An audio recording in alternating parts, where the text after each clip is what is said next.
Hi, everybody. I'm Greg Fishel, and I told you in the introduction to this channel that I was going to be talking about a variety of different things, and one of those things was going to be the New York Mets. And so I have assembled a spreadsheet here. I don't know how easy or hard it's going to be for you to see some of these numbers, but I'll try to highlight them for you. But what I did here was that I basically set up a spreadsheet where the dates are along the left-hand side, the various teams are along the top, and then the runs scored for each team, both the Mets and the opponent, in their clusters as they have these series, of course.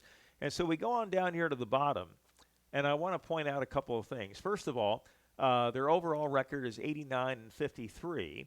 But there have been two mediocre months. June, they were only 13-12, and so far in September, against the quote-unquote weaker teams, which has not worked out well, only 6-5 so far. So that gives them the overall record of 89-53. Over here, you see that I've broken it down in terms of how many times did they score more than 0 runs, or in other words, didn't get shut out, more than 1 run all the way up to 16 here. And so you can see that they've been shut out 7 times, and the number of times that they've scored 2 runs or less is 44. So keep that number in mind. All right, so now we're going to switch over to the Braves tab here, and we're going to scroll down here to the bottom.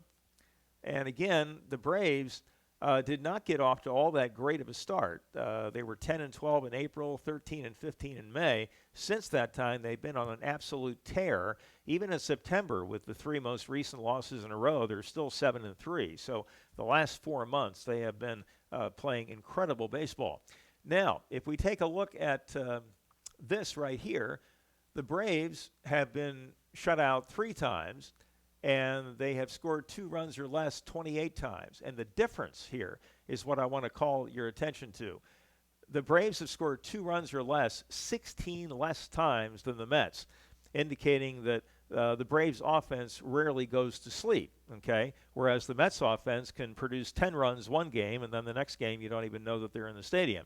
So that's probably the most glaring difference and the biggest concern of mine going down the stretch is the Mets offense ever going to become consistent enough so that we don't have these wild fluctuations from one game to the next. And I suspect that that's going to go a long way in determining who wins the division. And, of course, that's critical because more than likely the division winner in the NL East is going to get a bye along with the Dodgers in the first round and won't have to play until the second round, the best of 5. So, anyways, that's my honest assessment as to where things are right now. I'm hopeful, but I'm also realistic. The Mets cannot continue to have these off nights like they did last night against the Cubs. They've got to become more consistent, especially against these teams that are under 500. And I know those teams would like nothing more than to mess up the playoffs for other teams. But these are the teams that we're supposed to be able to beat, and we should be able to beat them. Okay, so that's it for my Mets assessment on this Tuesday, September 13th. Hope you have a great day, and we'll have more videos forthcoming. We'll see you then.